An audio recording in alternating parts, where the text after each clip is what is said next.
میں دوبارہ کرتا ہوں سمجھ میں آئے گا.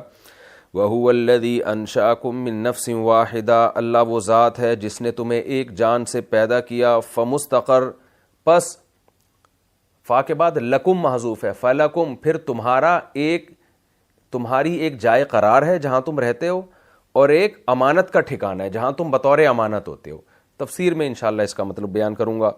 قد فصلنا الآیات، تحقیق ہم نے اپنی آیات کو کھول کھول کے بیان کر دیا ہے.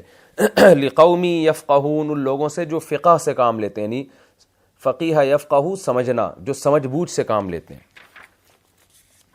وَهُوَ الَّذِي أَنزَلَ مِنَ السَّمَاءِ مَاءً، وہ اللہ ذات ہے جس نے آسمان سے پانی برسایا. فَأَخْرَجْنَا بِهِ، پھر نکالا ہم نے اس پانی سے نبات کل شیء، ہر طرح کے نباتات.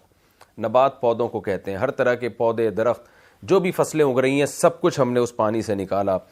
فَأَخْرَجْنَا مِنْهُ، پھر اس پانی سے نکالا ہم نے خضراً، سبز شاخ. خضر عربی میں سبز رنگ کو کہا جاتا ہے، خضرا سبزی کو کہا جاتا ہے، خضراوات جس کی جمع آتی ہے.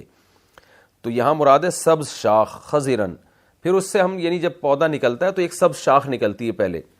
نخرج منہ، پھر ہم اس سبز شاخ سے نکالتے ہیں حباً، دانے. متراکباً، رکیبہ یرکبو کا معنی سوار ہونا، تراکبہ یا تراکبو، تزاربہ یا تزاربو کی طرح ایک دوسرے پہ سوار ہونا. متراکب اس میں فاعل ہے، یعنی دانے ایک دوسرے پہ سوار ہوتے ہیں، ایک ترتیب سے جڑے ہوئے ہوتے ہیں. وَمِنَ النَّخْلِ، اور کھجور کے درخت میں سے بھی، نخل کھجور کے درخت کو کہتے ہیں، اور کھجور کے درخت سے بھی من طلعها، طلع جو پھل نکلنے، جب کھجور کا پھل نکلنا شروع ہوتا ہے نا، جو سب سے پہلے جو چیز نمودار ہوتی ہے، ایک جس کو شگوفہ کہا جاتا ہے، اس کو طلع کہا جاتا ہے عربی میں. یہ طلوع سے نکلا ہے نا، طلوع کہتے ہیں کہ سورج جیسے طلوع ہو رہا ہے، تو طلع سب سے پہلے نمودار ہونے والی چیز ہے. یعنی کسی بھی درخت میں جو سب سے پہلی جو چیز نمودار ہوتی ہے، جس کے بعد پھر اس میں خوشے پیدا ہوتے ہیں اور پھر پھل پیدا ہوتے ہیں، تو اس پہلی جو، مجھے نہیں پتا اردو میں اس کو کیا کہتے ہیں کیونکہ یہ زیادہ گاؤں دیہاتوں کے لوگ زیادہ اچھا بتا سکتے ہیں. اردو میں اس کا نام لکھا ہوا ہے لغت میں شگوفہ، واللہ عالم. تو جو پہلی دفعہ نمودار ہوتی ہے اس کو طلع کہا جاتا ہے. اور قرآن کہہ رہا ہے وَمِنَ النَّخْلِ مِن طَلْعِهَا، کھجور کے درختوں میں سے، من طَلْعِهَا ان کھجور کے درختوں کے طلع سے، قنوان خوشے ہیں. قنوان کہتے ہیں وہ جو خوشہ جس میں پھر پھل لگتے ہیں. دانیتن لٹکے ہوئے، جھکے ہوئے زمین پر، یعنی بوجھ کی وجہ سے وہ زمین پر وہ خوشے جھکے ہوئے ہوتے ہیں. دانی دنا یدنو دنون سے نصر ینصرو کی طرح، اس کا معنی ہوتا ہے قریب ہونا. تو چونکہ جو چیز جھکی ہوئی ہوتی ہے وہ زمین کے قریب ہوتی ہے نا، تو اس لیے بھی اس کو دانی کہا جاتا ہے. دانیتن یہ مؤنث ہے، قنوان اس لیے. وجناتن، اور ہم نے اسی پانی سے باغات پیدا کیے. من اعناب، انگوروں کے. عنب انگور کو کہتے ہیں، اعناب اس کی جمع. والزیتون، اور ہم نے زیتون پیدا کیا. والرمان، اور ہم نے انار پیدا کیے. مشتبہن، یہ سب پھل ایک دوسرے کے مشابہ بھی ہوتے ہیں، وغیر متشابہ، اور ایک دوسرے کے متشابہ نہیں بھی ہوتے. یعنی ایک ہی درخت میں انار اگ رہے ہیں تو ان بہت سے انار ایک دوسرے کے بالکل مشابہ ہوں گے، اور اسی درخت میں ایک دوسرے کے مشابہ نہیں بھی ہوں گے. ایک ترش ہوگا اسی درخت میں، ایک میٹھا ہوگا، اور کچھ ایک دوسرے کے مشابہ بھی ہوتے ہیں. اس میں کیا حکمت ہے میں تفسیر میں انشاءاللہ بتاؤں گا. انظروا الی ثمرہ، دیکھو تم، الی ثمرہ، اس کے پھل کو دیکھو. ثمر کہتے ہیں پھل کو، یعنی یہ جتنے ہم نے درخت بیان کیے ہیں ان میں سے ایک ایک کی طرف زمین لوٹ رہی ہے، ان میں سے ہر ایک کے پھل کو دیکھو. اذا اثمرا، جب وہ پھلتا ہے. اثمرا یثمرو کا معنی جب جو ہے نا وہ پھل تیار ہوتا ہے نا، درخت جب پھل دینا شروع کرتا ہے، تو ان میں سے ہر ایک کے اس پھل کو دیکھو. کیا مطلب؟ اذا اثمرا، جب وہ درخت پھل دیتا ہے. وینعہ، اور اس کے پکنے کو بھی دیکھو.